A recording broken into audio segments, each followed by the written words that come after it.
جاءكم رسول من أنفسكم عزيز عليه ما عنتم حريص عليكم بالمؤمنين رؤوف رحيم فإن تولوا فقل حسبي الله لا إله إلا ما عليه توكلت وهو رب العرش العظيم يا أيها الذين آمنوا اتقوا الله حق تقاته ولا تموتن إلا وأنتم مسلمون إنه من يهده الله فلا مضل له ومن يضلل فلا هادي له أشهد أن لا إله إلا الله وأشهد أن محمدا عبده ورسوله اللهم صل على محمد وعلى آل محمد إن أصدق الحديث كتاب الله عز وجل وأحسن الخير هدي محمد صلى الله عليه وسلم وشر الأمور محدثاتها وكل محدثة بدعة وكل بدعة ضلالة وكل ضلالة في النار Alhamdulillah ahad Allahus samad lam yalid wa lam yulad wa lam yakul lahu kufuwan ahad.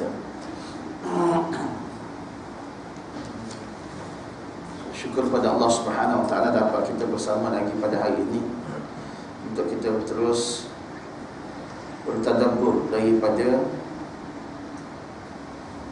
isi kandungan karya Syekh Dr. Yusuf Qaradawi berkaitan dengan iman dan kehidupan.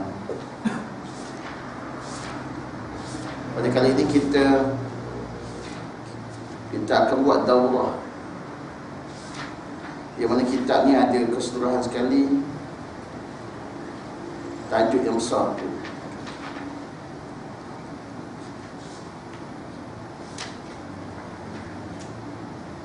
Ada 14 tajuk. Di daurah yang pertama kita buat hari ini, sehingga kepada tajuk yang berkaitan dengan iman dan juga moral, iman dan juga akhlak, berkaitan dengan akhlak. Kita buat daurah supaya kita faham apa yang nak disampaikan tanpa kita mengulas secara terperinci tajuk ke tajuk daripada isi kandungan karya Dr. Yusuf Qaradawi. Adapun kita kena faham terlebih dahulu, kita mengupas daripada pandangan Syekh Dr. Yusuf Qaradawi berkaitan iman dan kehidupan. Kita kupas berkaitan dengan iman dan kehidupan menurut pandangan Dr. Yusuf Qaradawi. Jadi kita ulas mengikut apa yang berkait, yang berlega dengan kehidupan kita seharian. Maka apa yang difahami mafhum al-iman wa ma'nahu 'inda al-Qaradawi innahu laysa mujarrad i'lani al-mar'i bil lisanihi annahu mu'minun, yakni pengertian dan makna iman menurut Dr. Qaradawi, menurut keseluruhan tajuk yang daripada kita nak ulas hari ini, iaitu iman itu bukanlah semata-mata penyertaan. Innahu laisa mujarrad, bukan semata-mata penyertaan yang menyatakan. Mujarrad a'lani mar'i bil lisan, melalui lisan, melalui lidah. Iman itu bukan sekadar menyatakan aku beriman, aku orang beriman, aku ni mukmin, aku percaya Allah, aku percaya akhirat, aku percaya syurga, aku percaya neraka. Dia bukan sekadar itu apa yang sedang dijelaskan oleh Dr. Yusuf Qaradawi. Annahu mu'min, bukan semata-mata untuk menyatakan dia itu mukmin, tidak cukup. Maka kata Dr. Yusuf Qaradawi, fama aktsaru munafiq allazina qalu amanna bi afwahihim wa lam tu'min qulubuhum. Sebab pada masa yang sama, dalam sisi kehidupan kita, dalam kehidupan kita hari ini akan wujudnya, bukan akan wujudnya sekelompok manusia dari kalangan munafik, golongan-golongan munafik, golongan-golongan yang fasad, sentiasa menyatakan mereka beriman, tetapi mereka tidak memperlihatkan akhlak iman apa yang mereka imani. Akhlak iman, akhlak mukmin apa yang mereka percaya. Itu dia. Lalu kita bawa daripada ulasan tadi, untuk kita perkukuhkan kenyataan daripada Syekh Dr. Yusuf Qaradawi, iaitu daripada dalil surah Al-Baqarah ayat 8 hingga 9. A'udzubillahi minasyaitonirrajim. Wa minan nasi man yaqulu amanna billah wa bil yaumil akhir wa ma hum bimu'minin.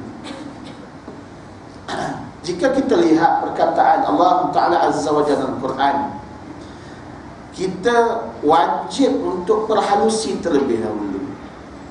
Wa minan nasi man yaqulu amanna wa bil amanna billahi wa bil yaumil akhir wa ma hum bimu'minin. Untuk menjadikan seorang manusia itu sebagai orang yang betul-betul beriman kepada Allah, dia bukan sekadar ia mengakui wujudnya Allah di suatu tempat yang sangat tinggi kedudukannya, sesuai dengan kedudukan Allah yang berada di Ar-Rash, tetapi Allah Ta'ala Azza wa Jalla memerintahkan ke atas manusia untuk memahami dan mengakui bahawanya ada suatu juzuk kehidupan lain selain hak kehidupan kita lalui atas muka bumi, itu akhirat. Sebab akhirat ini dia tidak akan kembali lagi. Akhirat, negeri akhirat ini, bila mana seorang itu sampai padanya, ia tidak lagi kembali kepada kehidupan yang dia rasai hari ini. Maka dengan nak merasakan kehidupan akhirat tu, wajib nak merasakan, nak mewujudkan perasaan tersebut, maka wajiblah bagi kita ni ada perasaan khauf. Ada perasaan khauf, rasa takut.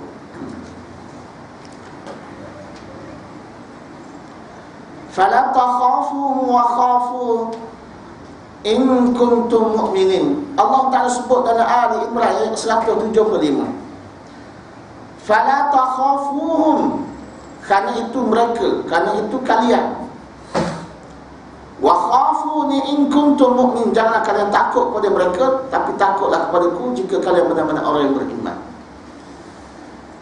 Allah beri peringatan kepada kita, jangan takut pada apa jua hak bentuk makhluk atau muka bumi, apa jua keadaannya. Jangan takut, jangan bimbang.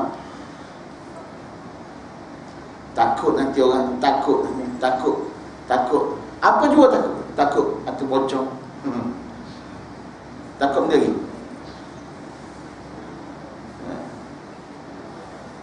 Saka. Saka. Dan kita jangan nak pergi benda ni ada gangguan. Jangan nak pergi, sebab ni makhluk Allah. Jin dia boleh buat apa saja, Allah izin dah. Makhluk nama dia manusia dan jin, ketika dia berhajat untuk melakukan sesuatu yang bertentangan dengan perintah Allah, Allah Ta'ala Azza wa Jalla kirimkan kepada mereka Harut dan Marut. Beri ingat, kata mu nak buat sihir ni boleh, tapi mu kena ingat, orang yang boleh penyakit akibat sihir mu ni, dia tidak akan ada apa-apa di sisi Allah melainkan kebaikan untuknya.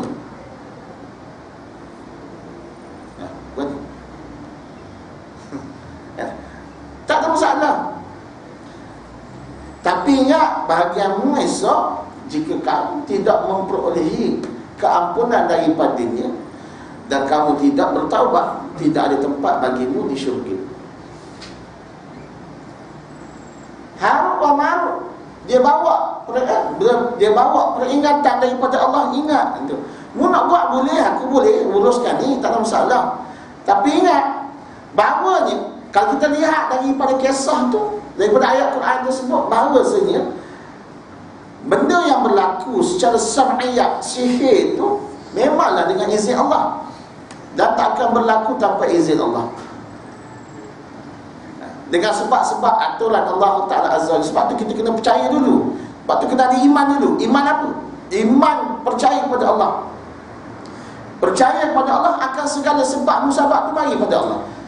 Baik mari pada Allah, jahat pun mari pada Allah. Sebab jahat mari itu sebab apa? Baik itu mari sebab apa? Waktu nak kena faham jelas.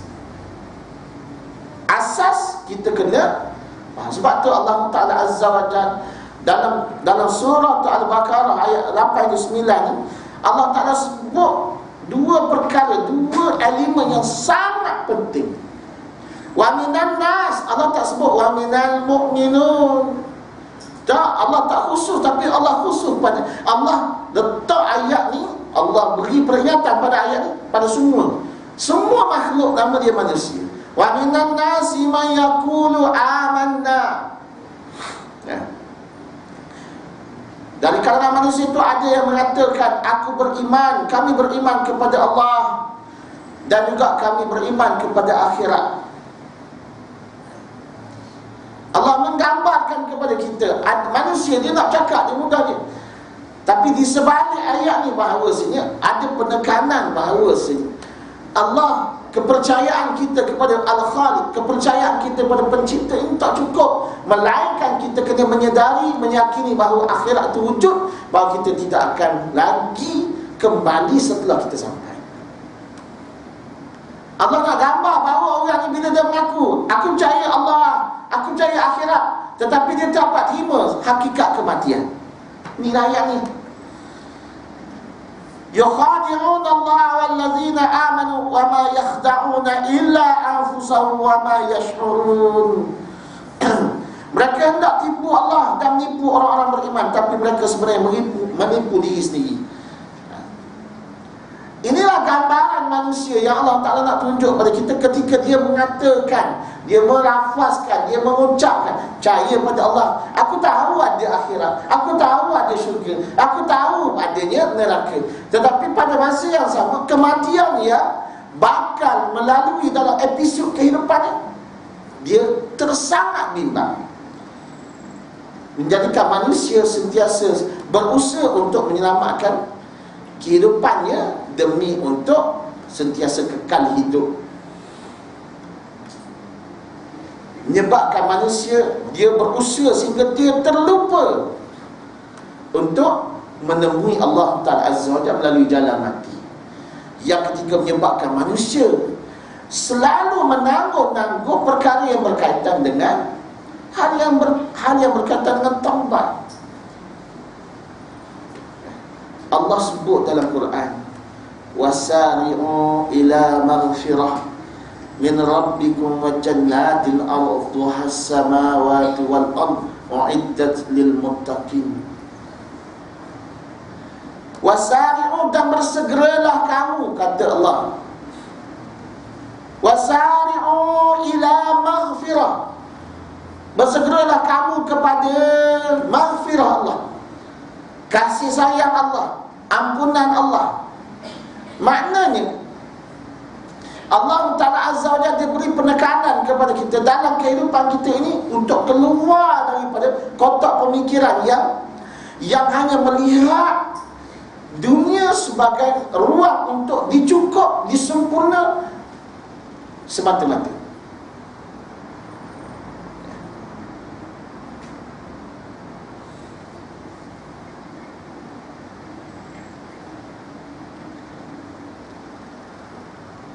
Dalam satu ayat, subhanallah,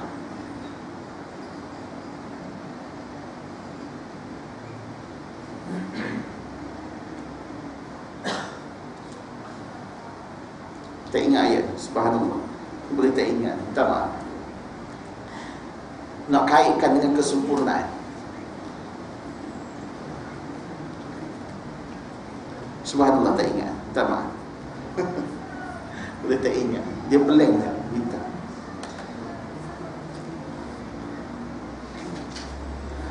Kepala ayat ingat, zalika fadlu min, zalika fadlu. Anda ingat tengah ayat, sebab dia dah tindih dengan beberapa ayat lain.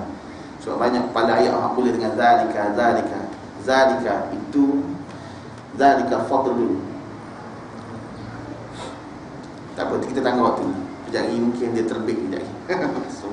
Wasari'u ila maghfirah, kata Allah, bersegeralah kamu untuk dapat ataupun kepada pengampunan Allah. Ayat ini kita boleh ambil contoh satu kisah yang berlaku di zaman Umar Al-Khattab setelah wafatnya Nabi sallallahu alaihi wasallam. Kebanyakan pembesar Quraisy waktu zaman Nabi sallallahu alaihi wasallam memulakan misi dakwahnya, mengembalikan manusia kepada jalan kebenaran, ramai dari kalangan mereka ini, golongan-golongan ataupun tokoh-tokoh kepimpinan dalam bangsa Quraisy di Mekah menentang Nabi sallallahu alaihi wasallam. Kerana apa? Kerana melihat Nabi cuba datang untuk mengganggu gugat kehidupan mereka. Sedang mereka tahu apa yang dibawa oleh Nabi sallallahu alaihi wasallam itu adalah kesinambungan daripada ajaran yang hanif. Mereka sedar, jika kita lihat daripada kitab fiqh sirah karya Syekh Muhammad Ghazali, dia menjelaskan kepada kita bahawa golongan-golongan pembesar-pembesar Quraisy, dari kalangan mereka terdapat mereka yang bijak-bijak. Mereka menyedari apa yang ditawarkan oleh baginda Nabi sallallahu alaihi wasallam, tetapi Allah Ta'ala menggambarkan sikap mereka di surah Ali Imran ayat 186. Kerana dengan sifat tamaknya, keinginannya yang sangat tinggi terhadap harta dan juga hawa nafsu, menyebabkan mereka berpaling daripada kebenaran yang mereka cuba, kebenaran yang mereka nampak, yang cuba dibawa oleh Nabi sallallahu alaihi wasallam. Sebab tu satu ketika bila mereka memeluk Islam, mereka datang bertemu dengan Umar Al-Khattab sambil menunggu Amirul Mukminin di dalam rumah untuk keluar bertemu dengan mereka. Amirul Mukminin Umar Al-Khattab sebaik saja keluar dari rumah, Amirul Mukminin dia tengok orang depan rumah dia tengok. Amirul Mukminin tanya, Umar Al-Khattab tanya, "Aina Bilal?" Mana Bilal? Mana Salman? Nabi tanya sahabat-sahabat yang dulunya dari kalangan hamba mereka, orang yang terendah. Dulunya mereka ni golongan yang terendah, lalu berubah muka. Abu Sufyan berubah muka.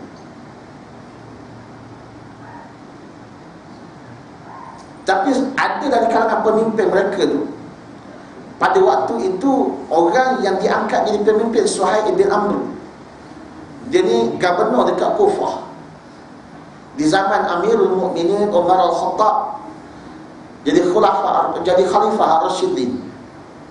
Suhaib bin Amr ni dia wakaf diri pada Islam. Dia ada baju selai, dia ada pakaian selai, dia lah gubernur, dia lah seorang yang hamba Allah yang sangat taat. Saya tak nak cerita tentang Suhaib lagi. Nak cerita Suhaib ni cerdik, bijak. Saya dah perhati tengok muka pemimpin-pemimpin, bekas-bekas pemimpin Quraisy yang masuk Islam ni, dia kata, yang dah kembali berislam, dia kata, aku tengok muka-mu, aku tahu dah. Dia tak cakap dengan gini lah, dia cakap pasal dia. Aku tengok muka-mu, aku tahu dah muka-mu ni muka sera malu ni, dia kata. Muka bera. Tahu bera? Bukan bera faham tu. Itu tasir bera. Muka bera. Muka bera Melaka paling indah. Betul tak tu? Berat menyalah. Bera muka tebal lah, malu. Rasa dam lah. Dia speaking juga. Dia rasa dam lah. Suhaib bin Amr kata, dulu mereka ditawarkan Islam sama seperti mana engkau, kita ditawarkan Islam. Mereka menerima Islam terlebih awal. Mereka bersegera mengambil Islam ketika mereka berada di bawah. Ketika peluang yang sama kita dapat, kita tak ambil, kita tak bersegera ambil Islam. Jangan malu. Kenapa? Kerana jika pun engkau merasai engkau tidak patutnya dilakukan sebegitu oleh Umar Al-Khattab, tentu-tentunya apabila di syurga mereka lebih tinggi daripada kamu.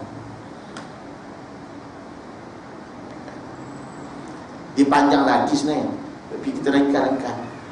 Nak menunjukkan bahawasanya di dalam Islam kelebihan diberikan kepada mereka yang bersegera mengambil Islam, tetap di dalam jiwa dia, lalu memperlihatkan Islam itu dalam kehidupan dengan takwa. Takwa itu terbit hasil daripada iman, Apa itu iman? Percaya kepada Allah Ta'ala Azza wa Jalla. Apa pengajaran kita peroleh daripada wasari'u ilal maghfirah min rabbikum wa jannatin 'arduha 'arduha as-samawati wal ardu 'iddat lil muttaqin, untuk menjadikan kita seorang yang muttaqin.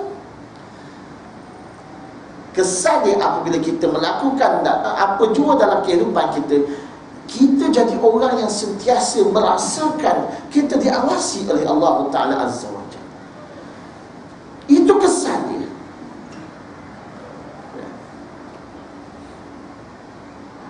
Macam Amerika, dia bina satu sistem, dia panggil apa? Eagle Eye. Dia bina satu sistem Eagle Eye.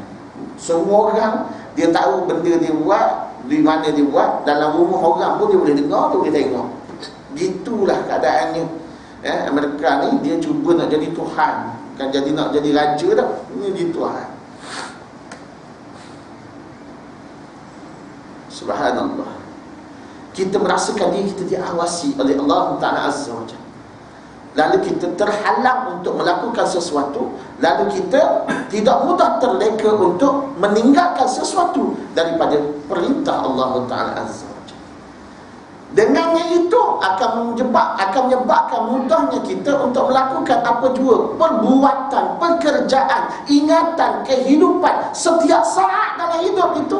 Kita jadi manusia yang sentiasa mempunyai rasa cinta, rasa hendak yang sangat tinggi untuk mentaati dan juga bersegera kepada keampunan Allah Ta'ala Azza wa Jalla.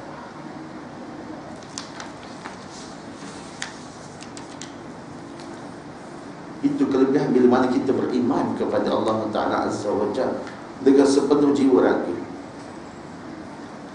Kata Yusuf Qaradawi, wa laysa huwa mujarrad qiyamil insani bi'a'mali wa sya'a'ira tidak an yakuma bihal mu'minun.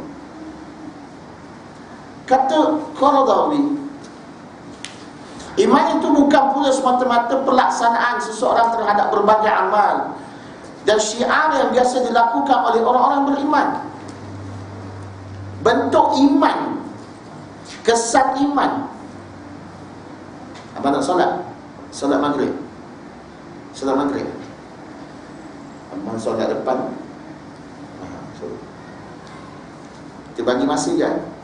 Solat fardu, tak ada ganggu. Tak ada ruang. Tak apa, tak bersolat. Ayo.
Kita sambung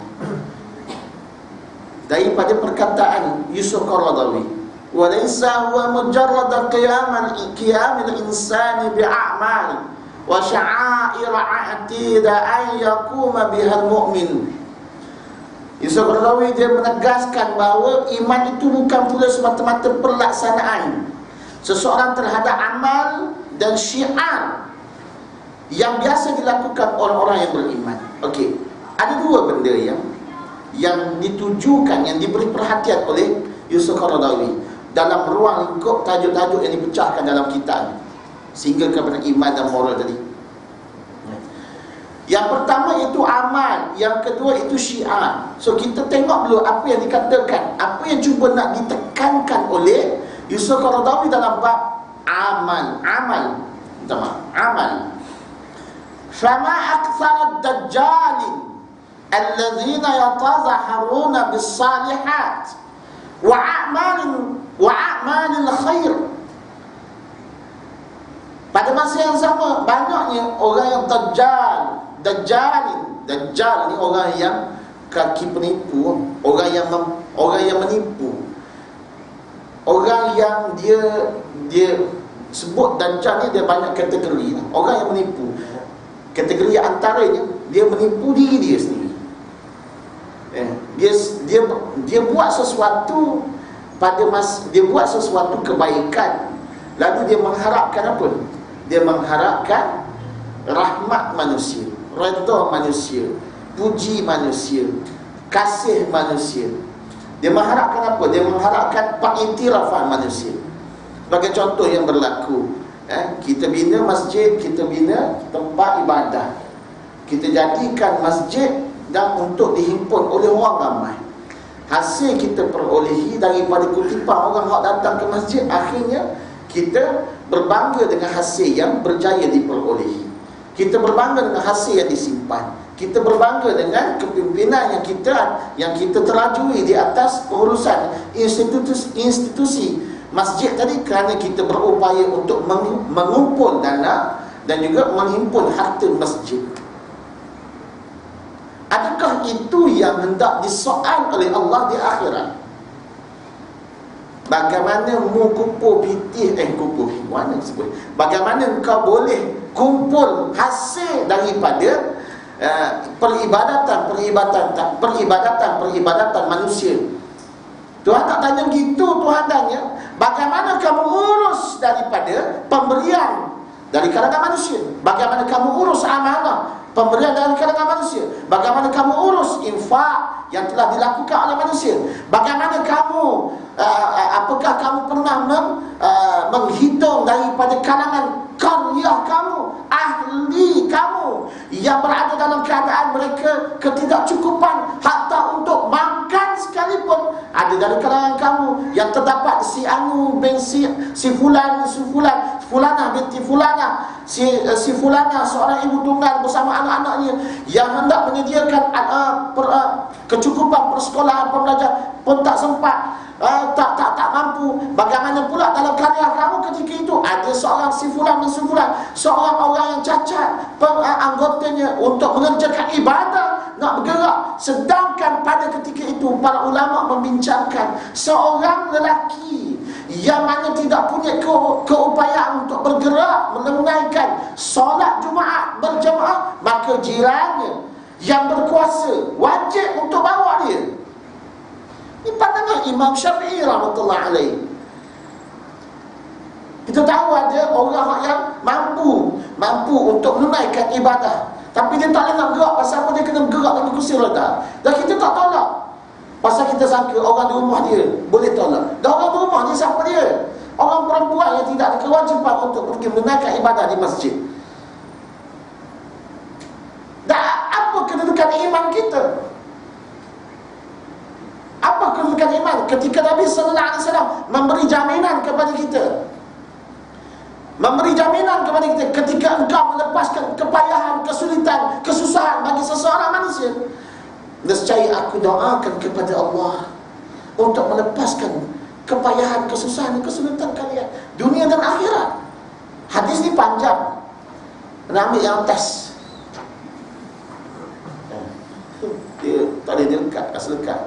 nepatah ya. Hati panjang. Ini yang digambarkan dalam bentuk iman. Kita jangan hanya menyatakan aku beriman. Ketika itu kita bersolek-solek. Kita bersolek, kita memperhiaskan kehidupan kita dengan ibadah yang kita sangka kitalah orang yang dapat perhatian Allah. Ibadah kita ini adalah orang yang mempunyai darajat di sisi Allah. Sedangkan banyak perkara yang berkaitan dengan amal itu tidak jelas daripada sisi kehidupan kita bagi orang yang mengaku beriman.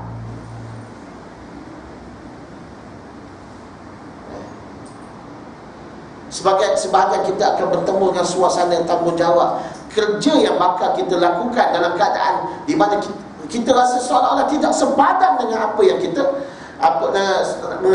kita terima sebagai pampasan. Tapi jika kita sebagai orang yang beriman,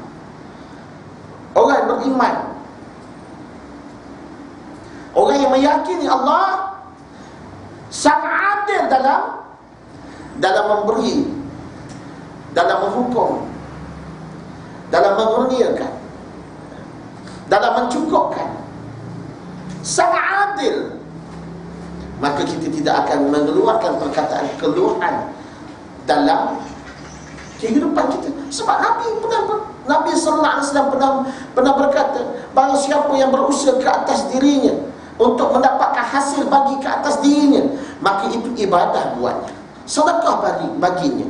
Dan barang siapa yang ketika ia berusaha, kata Nabi sallallahu alaihi wasallam dalam riwayat yang hampir sama, dalam kitab yang sama, yang diriwayat dalam Sahih Muslim melalui Anas bin Malik radhiyallahu anhu, menyatakan barang siapa ketika dia berusaha, usahanya itu tidak sempat untuk dinikmati olehnya, tetapi usahanya telah diambil orang ataupun dicuri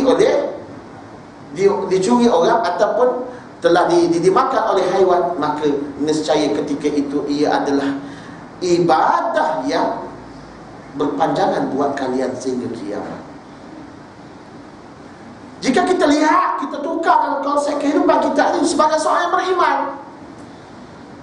Sebagai seorang yang beriman, maka kita kena yakin bahawasanya walaupun mungkin pada ketika ini apa yang kita rasakan ia tidak setimpal dengan apa yang kita lakukan, subhanallah, manusia dia mempunyai, manusia dia hawa nafsu dia tak pernah dapat merasai nikmat kecukupan, nikmat kesempurnaan. Sebab apa?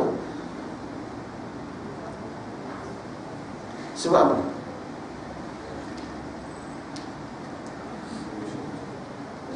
Sebab dia tak nampak. Dia tak nampak. Nak nampak macam mana? Sebab dia nak nampak, sebab dia tak faham. Nak faham macam mana? Sebab dia tak ada ilmu. Baik, saya ambil ayat yang menjadi ayat begitu dominan dengan umat al-Melayuin fil Islami. Bola-bola lidah aku.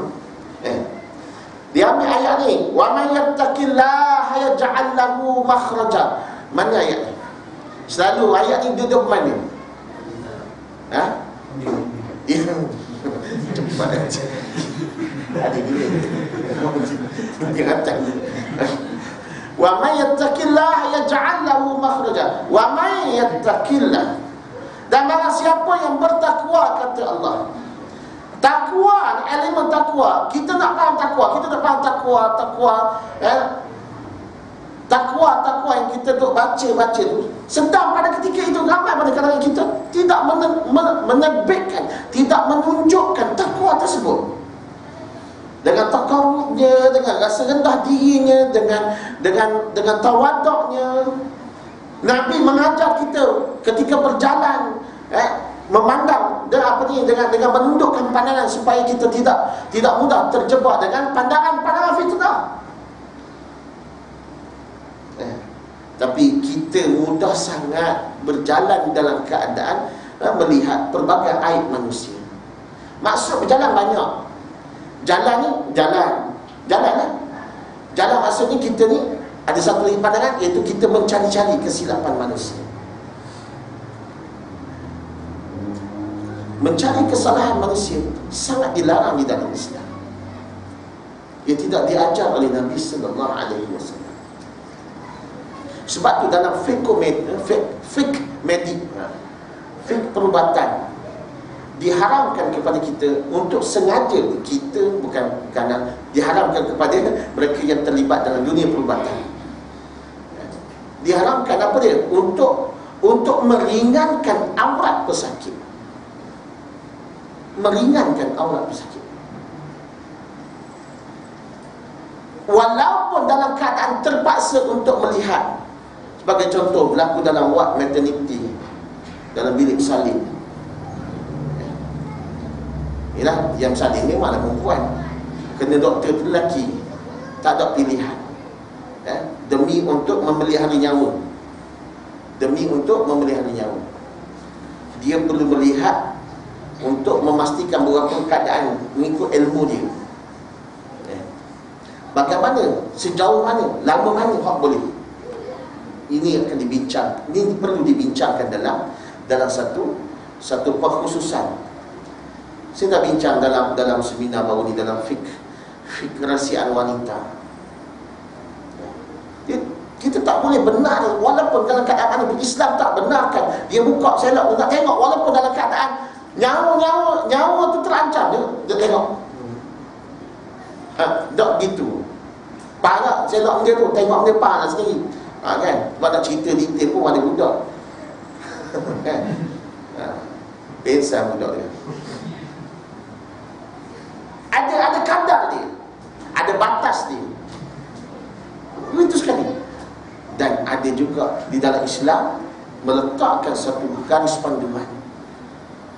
Hatta wanita, doktor wanita sekalipun, kalau dia bukan Islam, padanya haram. Lepas tu saya pelik bila kita pergi, sekali-sekali pergi jalan dekat pantai hospital, jalan, kawan-kawan bawa lah kan, pergi saja sambil-sambil duduk, kawan-kawan tu dia pergi ziarah doktor. Dia jumpa doktor dia lah kan, kita duduk tengok perangai manusia ni. Orang Muslim kita, orang Muslim kita, orang Melayu kita, orang Muslim kita lah, cerita orang Melayu, orang Muslim kita. Saya bukannya masalah. Nanti orang cakap bila saya buat rumusan ini, orang kata saya rasis. Bukan masalah rasis lah. Dia sebab dia perempuan, dia nak mengatur masalah kesihatan, dia perempuan. Dia jumpa doktor, betul doktor perempuan, tapi dia pilih bukan Islam. Satu benda hak yang timbul dalam persoalan minda, sejauh mana dia faham tentang hukum, sejauh mana dia nak selok sana selok sini. Hak nak tengok tu betul lah, doktor dia profesional, memanglah profesional doktor, tapi sebagai seorang Islam ada batas dia. Sebab manusia dimuliakan oleh Allah Ta'ala Azza wa Jalla dengan agama, dengan ad-din, dengan cara hidup. Cara hidup itu Islam. Jangan kita tukar Islam, cara hidup kita, dengan kita selam. Habis kita tak dapat apa-apa makna daripada itu. Satu benda ini, satu perjuangan buat kalian sebagai seorang bakal doktor, bakal doktor profesional Muslim ini, insyaAllah kena perjuangkan hak orang Islam. Kita bukan cakap mengenai orang akan pandang ni macam rasis. Ini bukan rasis lah. Hak kemuliaan. Kecuali tidak ada pilihan, maka baru datang makosid. Gitu. Di hujung penyelesaian baru datang makosid, baru kita bincang makosid. Ni pilihan tengah ada, doktor Islam ada 2-3 pintu, tengok nama semua Islam. Dia masuk ke orang Islam. Mengapa jadi begini? Ketika pilihan ada, Allah Ta'ala Azza wa Jalla, Ibn Qayyim al-Jawziyah dalam Zadul Ma'ad, permulaannya dia menggambarkan ciri Allah Ta'ala Azza wa Jalla, sifat Allah Ta'ala Azza wa Jalla. Allah tidak menerima apa-apa jua daripada makhluknya, kecuali perkara yang baik-baik, yang mulia-mulia. Perkara yang baik dan mulia itu hanya adalah apa yang telah digaris pandu oleh Allah Ta'ala Azza wa Jalla melalui Al-Quran. Setelah ia tiada di dalamnya untuk menjadi rujukan para manusia, oleh manusia pada ketika itu, oleh para ulama, untuk buat satu rumusan baru datang, itu namanya maqasid. Ini jauh sikit kita kira. Balik semula pada amal. Sebab nak kait dengan persediaan kalian sebagai seorang profesional perubatan.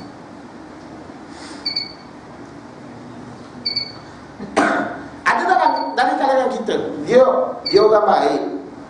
Dan kita nak cerita, masih lagi cerita tentang amal soleh. Dia orang baik.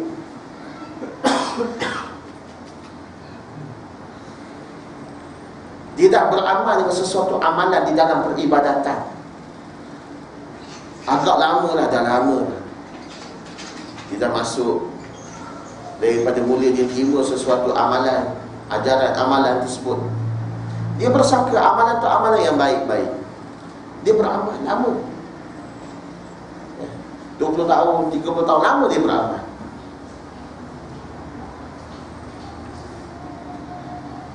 Ketika kita didatang dengan syarat pengetahuan yang telah diperbaiki tentang setiap amalan-amalan, apakah kita mempunyai hak untuk menghukum manusia? Orang hak datang, orang hak yang buat baik, dia buat baik, dia beramal. Contoh saya bagi contoh jadi panas. Tak apa juga amalan-amalan yang bertentangan dengan sunnah Nabi sallallahu alaihi wasallam. Dia buat dulu, tanpa ada orang datang bertegur dia, ni tak boleh, cara ni tak betul, Nabi tak buat. Apakah kita boleh kata dia ni ahli bid'ah? Tak boleh. Kita tak mengukur macam tu. Tetapi dia jatuh sebagai seorang ahli bid'ah setelah ditegur, setelah diperbaharui, setelah diperbetul, setelah ditunjukkan bukti-bukti dan dalil untuk dia berfikir, lalu memperbaiki kehidupannya, amalan peribadatannya, maka ketika itu dia masih menyanggari, dia masih lagi tidak memperbaharui, memperbaiki, dan terbit di mulutnya, terbit di mulutnya bahawa aku nak buat apa yang aku dah pernah buat, ni aku tak nak amal ni, benda baru dia kata. Pada ketika itulah barulah dia boleh dikatakan sebagai ahli bid'ah. Dah dulu-dulu adakah perbuatan yang akan menjadikan dia sebagai seorang yang kafir? Tidak. Sebab dia tak tahu. Tapi dia ni, dia buat sesuatu dengan menzahirkan ketaatan. Dia hanya fikir untuk mencari redha Allah. Cuma perbuatan itu tidak selari dengan perbuatan apa yang pernah dilakukan oleh Nabi sallallahu alaihi wasallam. Tidak menyebabkan segala amalan itu berkubur begitu saja ataupun tersisa begitu saja. Allah Maha Adil. Sungguh begitu, kita tak boleh untuk menafikan pembetulan. Ketika kita menafikan pembetulan inilah, kata Yusuf Qaradawi, fama aktsarad dajjal. Bunyi orang Melayu, bunyi dajjal itu terus sangat kan. Dajjalina allazina yatazaharuna bisalihat, yang lahir mengerjakan amal saleh.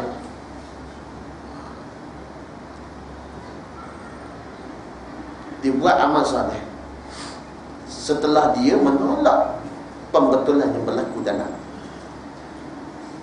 Kita beritahu tuan-tuan, kalian akan bekerja di lubuk syurga, lubuk ibadat, lubuk pahala. Dah beritahu upah niat. Jadikan niat kalian sebagai niat beramal, dan kalian berhak ke atas apa yang kalian akan direwardkan. Ia jadi berkat. Kerana apa? Kerana kalian beramal kerana Allah, bukan kerana nikmat, bukan kerana nikmat apa? Nikmat jangan kata secure. Apa yang saya nak cuba sampaikan, setengah orang dia dia terjun dalam sesuatu bidang dan dia berusaha untuk menguasai bidang tersebut sehingga berjaya. Niat asal kena tanya. Mula-mula pergi ngaji, masuk kolej perubatan ni, ngaji, niat tu benda. Niat nak jadi doktor, kerana doktor ni secure. Faham tak maksudnya? Secure. Jawa kata secure, selamatlah. Ada gaji, ada benda. Dia panggil apa? Abang Kiai? Ada benda? Jaminan. Allah, payah aku nak sebut jaminan tadi ni. Berapa melambat ni? Secure tadi lagi. Potong sekejap. Allah. Okay. Jaminan. Berapa yang ini tolong semua. Penat mandu stres. Dah lama tak jam dalam KL. Potong sekejap. Menjadi jaminan, subhanallah. Jaminan hidup. Itu dia. Tak. Saya dulu